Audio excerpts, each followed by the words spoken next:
funny if you just look at that interview. You'll notice. Robert Mueller never actually said that Donald Trump had been, that his sins had been wiped free on the obstruction charges. No, actually, the word, I think she needs to check it again. Conclusion. I think if she would just even check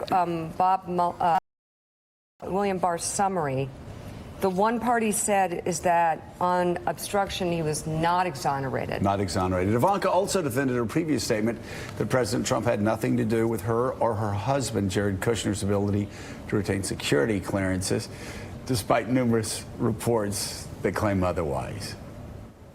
I 100% stand by the statement that I previously made. I have no evidence to the contrary. Unfortunately, since I made that statement, there have been highly politicized inquiries into this very issue pertaining to numerous people in the White House. So the White House counsel's office has instructed us not to speak further on it, but I 100% stand by the statement that I made. And you haven't asked him about it?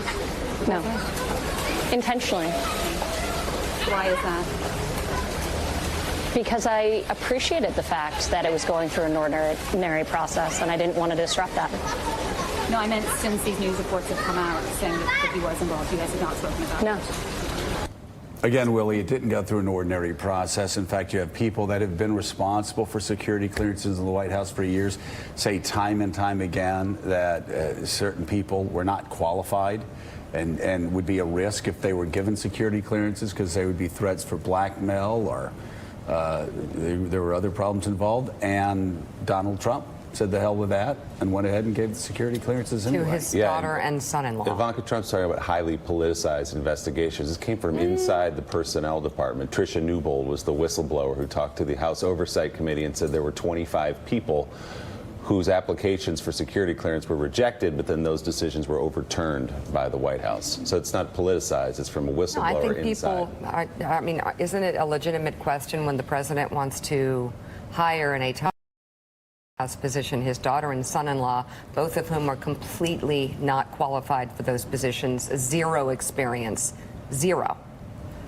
It raises questions, doesn't it? Well, particularly in the context of her husband, who has so many foreign business interests, that would be something that we know from this whistleblower. Her reporting is that obviously there was concern that this made him vulnerable to some kind of foreign manipulation or exposed him to some kind of conflict of interest potentially, and that was why, in his case in particular, and she too, look, how many patents have been issued or licenses have been issued in China since the administration took over to Ivanka Trump's business. Now, she's separated herself from the business, but it's still Ivanka Trump's business, and it's still getting licenses in China to expand their business operations. And those are the kinds of things that, understandably, people in the intel community who are going through these processes have some concerns about. Well, this is something, Michael, that you just, again, regardless of who the relatives are, regardless of whether it was Bobby Kennedy as JFK's Attorney General, regardless of it's Ivanka or Jared working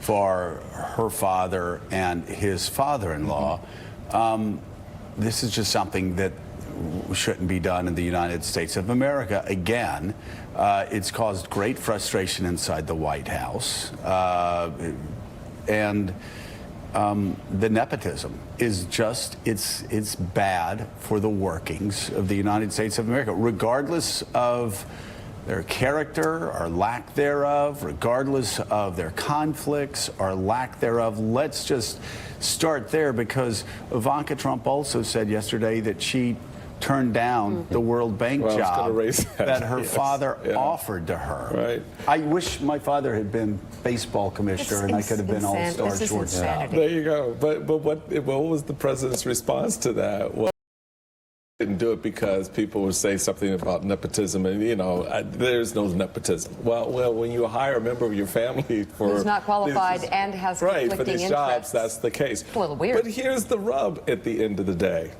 So what? What changes? In Trump's view, who stops it? I mean, so there's some bad reports about all of this. I mean, at the end of the day, these individuals still have the security clearances. Why? Because he has the power to give it to them. Yep. Right. And so at the end of the day, he refigures or reconfigures the process to his own liking. And he knows there's nothing that can be done to stop him from doing that. Well, we've talked about checks and balances. We've talked about, again, and I've been thinking about the Attorney General position for quite some time, that this actually, there are some things, because there are people like myself that say, oh, the institutions will hold, the institutions are fine. The institutions But do they? have held thus far, but that's because good men and women stood up at the right time, including Jeff Sessions when he recused himself. Right. The Attorney General, Mr. Barr, is now proving that there are people that go in that are so craven for power that they actually will blow up constitutional norms. So whether you're looking at the Attorney General possibly being selected like the FBI director for 10 years, Right. and I would say even by a supermajority of the United States Senate, whether you're talking about a new way to look at these security clearances, there has to be a new way to look at the security clearances. We have to stop saying whatever the president says is declassified, because after attacking Hillary Clinton, Right. throughout an entire campaign for sending emails that might have been classified, he just blabs to the foreign minister of Russia and just blabs to the Here, take a look at this. Yeah. And every time he does something reckless and irresponsible that concerns the intelligence community, everybody does, well, but if the president says it's not classified, then it's not classified. Wrong. That's the wrong answer. Presidents should be indicted. Democratic or Republican presidents. You can't shoot somebody in Fifth Avenue and write it out. Right. And you can't be in a position where Donald Trump is, where if he's not reelected, he may be sent to jail or indicted by the Southern District of New York. But if he is reelected, and if he commits crimes being reelected, he still can't be indicted. Wrong. And it's also wrong for the President of the United States to actually be a security risk when he's talking to Vladimir Putin, and for us to go, oh, well, if the president says that it's declassified, then it becomes declassified. There are a system of checks and balances that need to be in place. We had a 9/11 commission. Joe, We need a constitutional, I don't want to say convention, because that Lord, that's a can of suggests worms you don't want to do. something. You don't want to do that. I don't want to be the state. I don't want to be the state of California. Slow We time. need a constitutional review by brilliant Republican and Democratic, conservative, liberal scholars that can look at it. I appoint George Conway to run the whole thing. No, I'm dead Neil serious, Katyal. because he's a conservative jurist, and Neil Katyal. Yeah. They get together and figure out, okay, what doesn't work Look. when you have somebody that is a would-be tyrant in the White House. But You, real- and but you real said it quick, at the look. beginning. You reminded us that this has put the spotlight on the Attorney General's position. But it's also reminded us that democracy is made up, yes, of institutions and yes, of laws, but it's also made up of customs and norms. And that is as important a part. If you have somebody who is prepared to ride roughshod over customs and norms, you can already do serious damage to the process and the workings of democracy. And so you have to codify some of this. But There are two some things things on we that. cannot depend on when it comes to the goodwill of the President of the United States. And one is allowing an Attorney General that she picks to determine whether his friends or allies are indicted, whether his friends or allies are let off the hook, and whether an investigation that sends 5, 6, 7 of his Right. people to being indicted and convicted, whether that president gets to run that process.